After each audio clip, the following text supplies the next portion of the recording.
Welcome to this week's installment of the Madison Wine Exchange and our wine series. So this week we are very fortunate to be talking about some bubbles here with Arthur Silvente from Duval-Leroy, a famed champagne house from France. And Arthur, thank you so much for being with us today. Thank you. If you want to give us just a quick little history about who Duval-Leroy is and how they became who they are.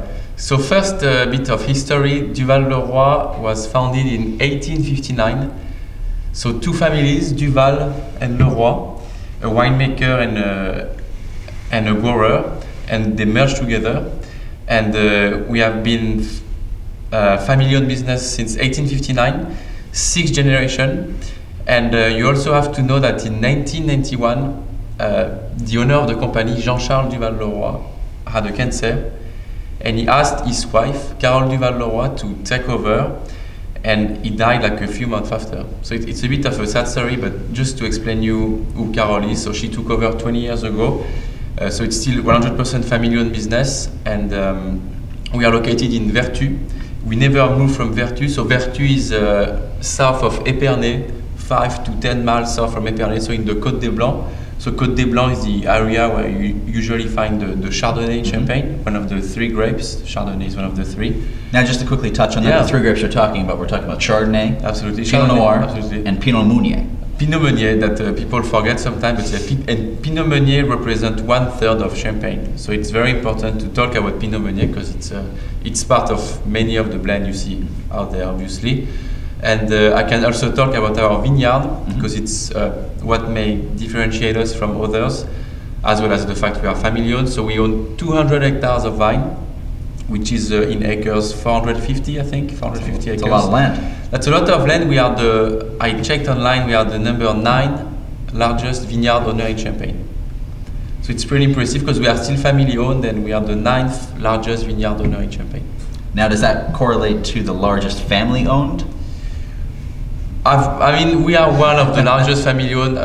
I don't know if you want to consider Roderer as a family-owned business because they also own different brands. So yeah, we are, for sure, we are the largest family-owned independent business in Champagne.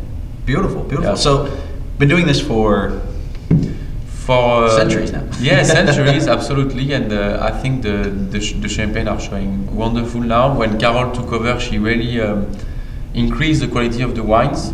She also pushed them abroad because we are not abroad a lot 20 years ago, and now we are in 50 countries, all the states in the US, and we start to have a very good brand recognition, obviously.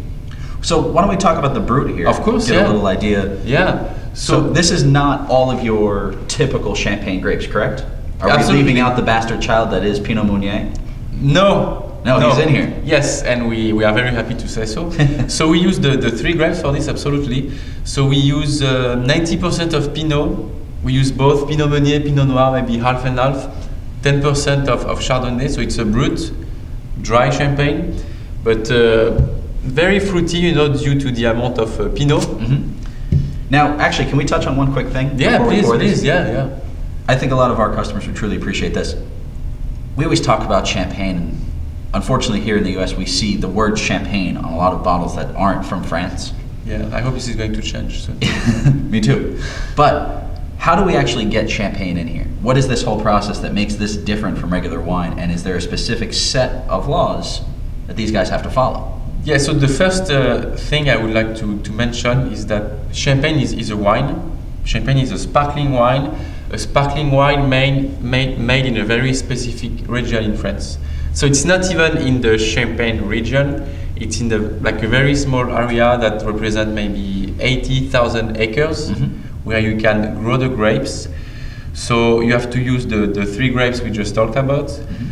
The grapes have to come from this region. You have to also bottle your Champagne in a certain area. This area is different from where you grow the grape, but that's not very important. It's a very small area again in Champagne. And then the main difference, but many other sparkling wine do that now, such as Cava, we do the second fermentation in the bottle. So to create this effervescence, we are going to add yeast and sugar in our bottle. Okay. In this bottle, actually, that we have with us here. The yeast is going to consume the sugar to create this effervescence. And then you are going to leave this dead yeast in your bottle for 15 months minimum for a non-vintage, and for 3 years for a vintage. So that's already a long time. Yeah. So when you drink a brut non-vintage, you know that the grapes are at least 2 to 3 years old. So you're basically taking a still wine that you have made in the Champagne region, in this small 80,000 acre area, and then you're adding in natural yeast from the area, correct? Natural yeast, it depends, because you can also buy your yeast, but we just use, most of the houses use the same kind of yeast. It's the yeast has a very complicated name that my winemaker told me, but I don't remember. It's okay, I'm terrible with science, exact so it's name. fine. Yeah, it's I'm great with drinking. Okay, good, Yeah. Perfect, me too. So what you're doing then is you're adding this yeast to the still wine, and you're creating the bubbles in the bottle. Absolutely. And there is this issue now where the word champagne is being labeled on a wine, say, from California. Yeah. Or a wine from Australia. Yeah. So how is the Champagne Consortium trying to stop this? They are trying to stop this through the Champagne Bureau. Mm-hmm. So the Champagne Bureau refers to the CIVC, which is the organization that protects champagne in the entire world. So I think they have their office in Washington, D.C. Mm-hmm. And I think the US is one of the only country where I think you can still put champagne on your label, which is something we are trying to change, because I think it's a shame that when some people think about sparkling wine, they think about champagne, and this is not true.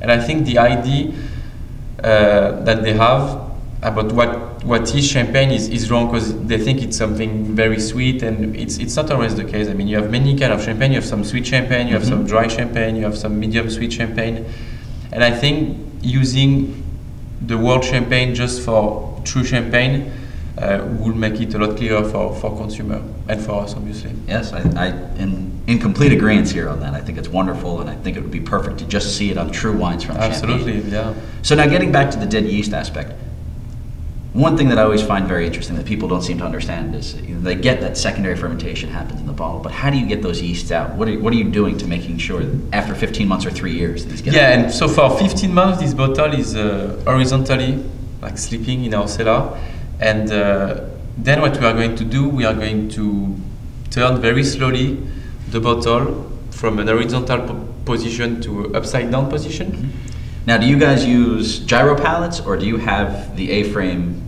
boards? Pupitre. So we use a gyro pallet. Okay. And today most of all the big houses use gyro pallet. Mm-hmm. We may do it by hand for some of the cuvées, smaller cuvées, but usually it's a gyro pallet. It's a very simple gesture.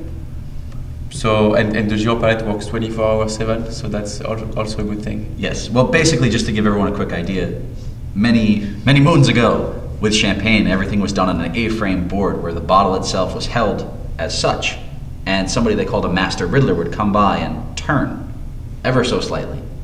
Turn and pull it higher a little bit too at the same time. And this would bring that yeast to the tip, and then to get it out, it's a brine solution.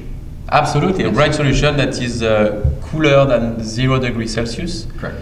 So then the bottle is upside down, you put this neck in this liquid, mm-hmm. and then this part is going to be frozen, and then you turn the bottle upside down again, you open the bottle, and with the pressure this frozen yeast is going to go away. Of course some juice is going to go away because of the pressure, and this is where you add your dosage that's going to bring the level of sweetness of your wine. Now, just to clarify, the dosage. Yes. That is the addition of more wine. Yes. Yeah, the dosage, more wine, yeah. And yeah, usually to bring the sweetness, as I said, yeah. All right. So now let's see what well, actually we should also talk about a gyro pallet. A gyro pallet is the new way of doing this, because honestly it's very expensive to have somebody sit in a cellar every day and twist the bottle slightly, lift it up a little bit. Gyro pallet is the mechanical way of doing this, and you can do multiple bottles at once. Absolutely. How many bottles do you fit on your gyro pallet? I don't remember the number, but I have a picture in my book. It's pretty big. I mean, maybe hundreds. Yeah, it's pretty big. It's a great time saver. And I know if you visit some houses in Champagne, you will only see the pupitre But trust me, they all use Giro palette, but you don't always see it. Yeah. Well, I think we should see what Madame Duval-Leroy has done for us. Okay, good. And yeah, Madame Duval-Leroy, and Madame Duval-Leroy is not the winemaker, but we also have a female winemaker too, which is not very common. So yeah, this is the Brut non-vintage. So I told you the blend, 90 Pinot again, both Pinot Meunier, Pinot Noir, 10 Chardonnay. We changed the label 1 year and a half ago now, so I'm sure now most of the people are familiar with our newest label. It's a very, obviously very good juice, but it's very fruity due to the amount of Pinot you have. It's very approachable, and I think this is why we do well in the US, because our wines are very approachable. If you look at all those wines, the balance between the acidity, the yeast, the fruit, it's very well made. Yes, the yeastiness on this it's very subtle, and you get much more of that fruit, which is not typical when I think of other big name champagne houses. I'm not thinking of something that's more fruit structured. Yeah, absolutely. I generally get a little more of the yeastiness. This is nice because this is right now on the nose is telling me this is a great drinker. This is something to pop open right now, relax, enjoy. Absolutely.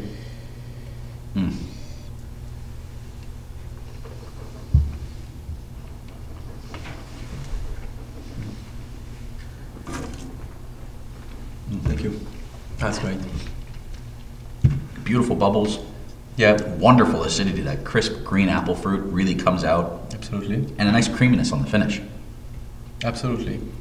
Creaminess on the finish, and it's a beautiful wine. I think for the value, it's a really good juice. And please try other champagne out there. And I am 100% sure that for the price, it's a very, very good juice. Yeah, for an under $40 bottle of champagne, true champagne. Absolutely. This is a knockout wine.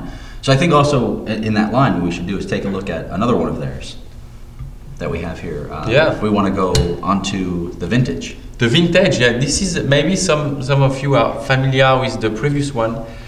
That was a non-vintage. So the new vintage has been released now. I'm very happy we have it here because it's very, very new. It's super new. So you are one of the first that has it today. It's still called Paris. It's now vintage 2006. So a complete different blend from our non-vintage. 70% Chardonnay, 30% Pinot Noir. So something more floral. So no Pinot Meunier. No Pinot Meunier in this, no. Okay. And we usually tend to use Chardonnay in most of our vintage because it's what we own the most. I told you 200 hectares and a lot of Chardonnay. Here you get a little more of that yeastiness character. Absolutely, yeah. Yeah, due to the amount of time, because it was aged for 3 years. 3 years. It's maybe a bit brighter too than the first one. A lot of that younger fruit that was coming out of the Brut doesn't seem to be as apparent in this, Absolutely. but it seems to be more complex. There's a lot more happening. More complex. That yeasty character, I love when it comes out just subtly.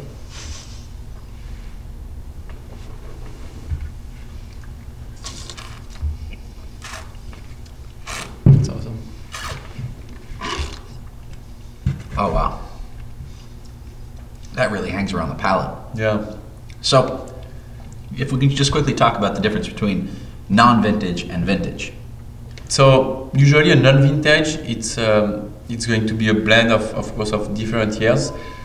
But just to give you an idea, for this we are going to use maybe from 70 to 80% of the vintage 06, and we are going to use what we call the reserve wine. So a blend maybe of 2, 3, 4 vintages to keep a consistency over the years, so that in 10 years, if you drink a Duval-Leroy non-vintage, you should say, oh yeah, this is the style I remember. And this is the job of the winemaker to keep this consistency, which is very hard due to the weather and all the things that can happen in 1 year. Well, it's very interesting. You bring up the idea of having consistency on your main brand, on your Brut or your non-vintage blend. Yeah. And that's something that's happened in Champagne, because Champagne is one of the harshest growing seasons ever, anywhere in the world, because it's very cold. It's very extreme, yeah. You get crazy hailstorms that can wipe out 60-70% of your crop in one day. Yeah. It's very intense up there. So when did the law pass that you had to have reserves? Sorry, I don't know. It was many moons ago, but basically what happened here was to keep consistency levels up to date, people had to have reserves of champagne constantly in the back. Oh yeah. So you can blend it with newer wine. So if one vintage was very short and you only could make a certain amount of bottles, but you had demand for a lot more, Absolutely. you had your reserves to blend it to constantly meet demand. Absolutely. So now with vintage wine, it's vintage wine. It's 100%. 100%. Yeah, which is not the case I know for every Correct. country. Yeah. But champagne, 100%. Every single grape come from 06. so that's, Has to come from 06. That's the rule. and so I take it 06 was a very good year. 06 was a very good year. And it was a very good year. And you will test also 98 was a great year. 04 was a great year. What's great is this vintage is still kind of hanging around in the back part of the palate. It You is, get that mineraliness from that Camaridian soil. Yeah, it's very more mineral than the first one, definitely. I think you're right. All right, so now let's go on to rosé. Awesome. Champagne rosé is always a lot of fun. Unfortunately, in most cases, it's always very expensive. It is, yes, that's true. So this rosé is a blend of Pinot Noir and Chardonnay. So we used to have a rosé, 100% Pinot Noir, that was called rosé de saignée. So which is the method we use to blend this rosé. So saignée means to bleed in French. So Champagne is a very weird region because it's one of the only area in Europe where to make a rosé you are allowed to blend a red and a white wine. Because if you go to Bordeaux, if you go to Rhône, you can't do that. But in Champagne you can. So what we do for this, we are going to blend the Pinot Noir with the saignée method, and we are going to add some Chardonnay. That's it's quite of a light rosé. You see the color is very delicate, obviously. I don't know if everyone can get that here, but that's just a beautiful copper color. It is, very light. Very, very light, very elegant. You get more cherries on the nose. It's almost a bit spicy too on the nose. That's got beautiful Pinot notes. Yeah, beautiful Pinot notes. You get a little bit of that gaminess, a little bit of that earthiness coming through. But you also get that Chardonnay that's trying to push out with some of that brighter fruit. Yeah. And a lot of cherries too, raspberry, red fruits.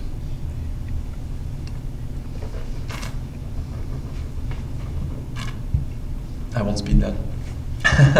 I'll join you. Yeah, it's very good. Huh?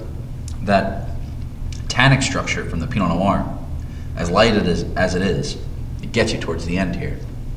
But it's very balanced. And it's also not a good weather today, but it's a great time to drink rosé. The summer is coming. I think this is very refreshing. Oh yeah, and you know what? Even though it's raining outside, yeah, me too. So yeah, this is just absolutely beautiful. Yeah, beautiful bottle too. It's very feminine. It was designed by the owner, Duval-Leroy. So the neck is a bit thinner. It's a beautiful bottle. It is actually very odd that this neck is so thin in comparison. I don't know if we can see here. Just a quick idea. Absolutely. Very thin to this thick style of traditional champagne bottling. Absolutely. Normally, I would think by looking at this style of bottling, it would make this rosé even more expensive because it's a unique bottle. However, and I find this odd, this is our best priced rosé champagne, true rosé champagne. I'm very happy you said that because I think you really classify when you tasted this rosé like higher end rosé. You know, I think in Champagne you have some lower end rosé and higher end rosé. They're all good, but yeah, this is more higher end and very, very good price. Yeah. Yeah, the juice is very, very good. Well, you know, we're talking about good price. I think there's one that it has to be talked about, and that is Grand Cru Vintage Champagne, which is sitting right in front of me. And there's a rationale it's in front of me because I'm a big fan. The 98. This is something of legend here. The 98. This wine is unbelievable, and it is. So this wine, 98. So you see, we named it Blanc de Chardonnay because at Duval-Leroy we always try to do different things, and we just wanted to clarify that the Blanc de Blanc is a Blanc de Chardonnay, meaning it's a white juice from the only white grape you have in Champagne, the Chardonnay. And now we've all seen this on bottles. We see Blanc de Blanc or Blanc de Noir. Blanc de Blanc literally meaning white wine made from white grapes, and Blanc de Noir, white wine made from red grapes. Absolutely. You guys are taking a different spin on it, and it works. It makes you stick out, and that's what's always made people gravitate to the 98. Absolutely. And we've been very fortunate. Arthur actually brought some 98 over here to Connecticut this week. It'll be available for sale next week, as the wine is sitting in the warehouse right now, relaxing from a ship over from France. But he also got us a very good deal on this. So this is something that it's not going to be around long, but while it's here, I would recommend everyone taking a look Absolutely, and yeah, you got the last of it here in Connecticut, and we have never been solo for this vintage. And so it's 100% Chardonnay, I said, 98 vintage, and we only use grapes from Grand Cru villages. So we can also talk about this a bit. So in Champagne, you have 3 categories: Grand Cru, Premier Cru, Cru. So this is supposed to refer to the quality of the grape and the price you pay for the land. So a cru is a village, and in Champagne you have 17 Grand Cru villages and around 320 villages total. Yeah. So we're drinking the Aston Martin right now. That's what you're So and here you get more, of course, more yeast on the nose. It almost smells like a butter a bit. Yeah, you get a lot of that almost movie theater popcorn butter. Absolutely. Style. Yeah, yeasty, toasty, obviously. Beautiful gold color. And it's still, I mean, there's still bubbles in this. This is still holding extremely well. Absolutely. Which is a testament to great champagne, because champagne will age impeccably well. Oh yeah. And you can still keep this, you can feel it, you can keep this for many, many years.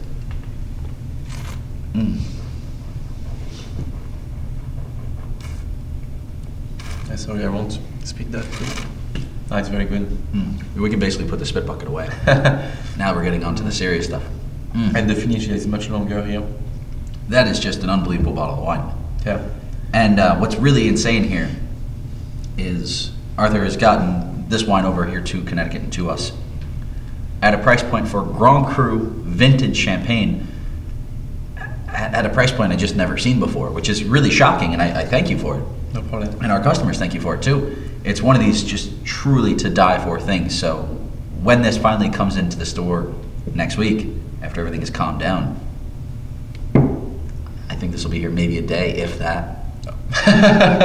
True champagne lovers will make sure they pick up his... And no doubt at this price, you will not find anything like this. No. Quality-wise, the vintage 98, the Grand Cru, you will see it for the same price as a non-vintage almost for other houses. So it's a killer price. This is just unbelievable. Now this is also the old packaging. It is. So it is the old packaging, and we move on to this guy. Absolutely. Which is also Grand Cru, correct? No, Premier Cru. Oh, it's Premier Cru. Yeah, Premier Cru, and I'm very happy we have this because this is very different from the first 4 we had. So it's I know that Americans have a very hard time to pronounce the name of this wine. Could you try to pronounce this for us? Claude Bouvier. No, so it's Claude de Bouverie. So you did like all of them. So I'm very glad I asked you. So this weird name, Claude de Bouverie, is the name of the vineyard. So it's a single vineyard champagne, which is you don't see that a lot, I think, in Champagne too. Single vineyard champagne, again Blanc de Blanc, 100% Chardonnay, vintage 2004, and we do the first fermentation in oak barrels.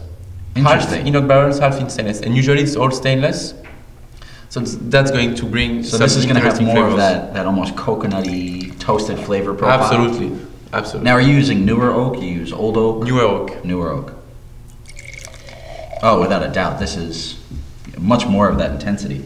Yeah. And that's very new. We released this a few months ago, and I already know that we will have the 05 coming at the end of the year or maybe next year. And we own Claude de Bouverie. So we own this is the oldest plot we own. It's like maybe 2 or 3 miles away from the winery, and so it's our grower champagne because we own 100% of the grapes in Claude de Bouverie. Now it's interesting because whenever you see Clos written on a label in France, or French wine I should say, Clos refers to a walled-in area. Absolutely. Based around this vineyard that's usually a single vineyard or a monopole. Absolutely. So is there you own all of this? We own Claude de Bouverie, and we owned it since 1859, and it's the oldest. Do you sell any of this off?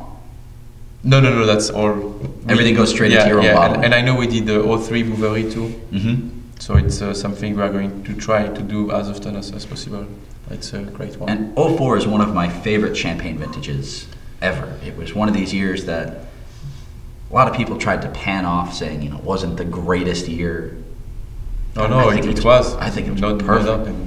Look at this. I mean, And here again, I mean, I talked about butter in the previous one, and here I even get it more. I mean, it's oh yeah, that oak influence rich. is definitely it definitely comes through, and it's surprising the amount of complexity that's coming through on it. I mean, I don't want to downplay a Premier Cru wine, but there's a lot more going on here in Premier Cru than I would expect. Yeah, absolutely. Absolutely. The nose reminded me of Grand Cru. And it's not something you see a lot out there. 100% Chardonnay, fermented in oak, single vineyard, O4. Yeah, no, this is something definitely very, very unique. Without a doubt. And you've been doing this since the 03 vintage? We also did the No 2. Okay. Another fantastic vintage.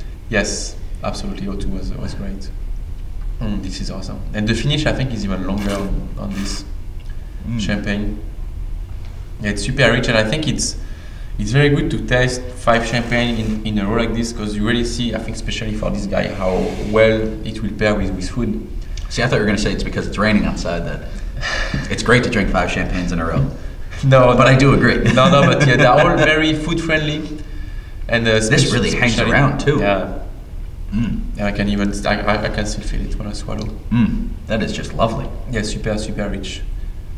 Well, Arthur, I want to thank you so much for coming by and showing us the amazing wines that you and Madame Duval-Leroy have here. And thank you very much for bringing us the 98, which, again, make sure you jump in on this thing while it's around, because it's it won't last for forever, for sure. No. So, Arthur, thank you so much. Thank you very much. Nice meeting you. All right, but thank you. And folks, we'll see you on the next one. Thank you. Bye-bye.